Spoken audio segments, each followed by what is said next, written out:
ಕರ್ತನಲ್ಲಿ ಪ್ರೀತಿಯುಳ್ಳ ದೇವಜನರೇ, ನಿಮ್ಮೆಲ್ಲರನ್ನು ಯೇಸುಕ್ರಿಸ್ತನ ನಾಮದಲ್ಲಿ ಸ್ವಾಗತಿಸುತ್ತೇನೆ.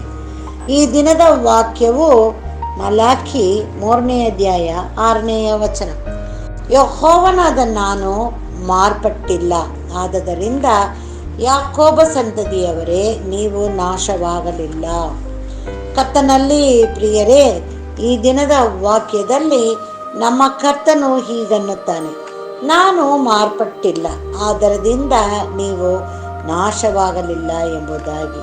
ಪ್ರಿಯರೇ, ನಮ್ಮ ತಂದೆಯಾದ ದೇವರು ನಮ್ಮನ್ನು ತಾಯಿಯ ಗರ್ಭದಲ್ಲಿಯೇ ನಮ್ಮನ್ನು ಸೃಷ್ಟಿಸಿ ಆತನ ಅಂಗೈಗಳಲ್ಲಿ ನಮ್ಮ ಭವಿಷ್ಯತ್ತನ್ನು ಬರೆದು ತನ್ನ ಪ್ರವಾದಿಗಳ ಮುಖಾಂತರವಾಗಿ ನುಡಿದ ಮಾತುಗಳಲ್ಲಿ ಒಂದನ್ನು ಬಿಡದೆ ನೆರವೇರಿಸುತ್ತಾನೆ.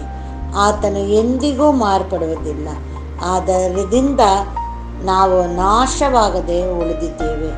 ಪ್ರಿಯರೇ, ನಾವು ಪಾಪದಿಂದ ನಮ್ಮನ್ನು ಬಿಡಿಸಿ ಆತನ ಮಕ್ಕಳಾಗಿ ಜೀವಿಸಬೇಕು. ಪಾಪದಲ್ಲಿ ಮುಳುಗಿ ಅದರಿಂದ ಹೊರಬರಲು ಸಾಧ್ಯವಿಲ್ಲ ಎಂದು ಚಿಂತಿಸಬಾರದು. ಸಮುದ್ರದ ಮಧ್ಯದಲ್ಲಿ ಸಿಕ್ಕಿರುವ ಅನುಭವ ಇದ್ದರೂ ಕೂಡ ಏನು ಮಾಡಲಿ, ಹೇಗೆ ಹೊರಗೆ ಬರಲಿ, ಮತ್ತೊಂದು ಅಲೆ ರಭಸವಾಗಿ ಬಡಿದರೆ ನಾನು ಕೊಚ್ಚಿ ಹೋಗುತ್ತೇನೋ ಎಂಬ ಅನುಭವದಲ್ಲಿ ಇದ್ದರೂ ಕರ್ತನು ಅನ್ನುತ್ತಾನೆ, ಮಗನೇ ಮಗಳೇ, ಹೆದರಬೇಡ ಎಂದು ಆತನು ನಮ್ಮ ಮೇಲೆ ನಮ್ಮನ್ನು ಮೇಲಕ್ಕೆತ್ತಿ ನಮ್ಮನ್ನು ತೊಳೆದು ಶುದ್ಧಿಗೊಳಿಸಿ ಜೊತೆಯಾಗಿ ಇದ್ದು ನಡೆಸುತ್ತಾನೆ. ಪ್ರಿಯರೇ, ಇಂಥ ದೇವರನ್ನು ಪಡೆದ ನಾವು ಧನ್ಯರು. ಆತನ ಕರುಣೆ, ದಯೆ, ಪ್ರೀತಿಯನ್ನು ಹೊಂದಿದ ನಾವು ಪಾಪಕ್ಕೆ ಬೆನ್ನು ಹಾಕಿ ಆತನಿಗೆ ನಮ್ಮನ್ನು ಒಪ್ಪಿಸಿ ನಂಬಿಕೆಯಿಂದ ಪ್ರಾರ್ಥಿಸಿ ಆತನ ವಾಕ್ಯದಲ್ಲಿ ಬಲಗೊಂಡು ನಡೆದರೆ ಆತನು ನಮ್ಮನ್ನು ಯಾವ ಕೇಡಿಗೂ ಅನುಮತಿಸದೆ ನಾವು ನಾಶವಾಗದಂತೆ ನಮ್ಮನ್ನು ತಪ್ಪಿಸಿ ನಡೆಸುತ್ತಾನೆ.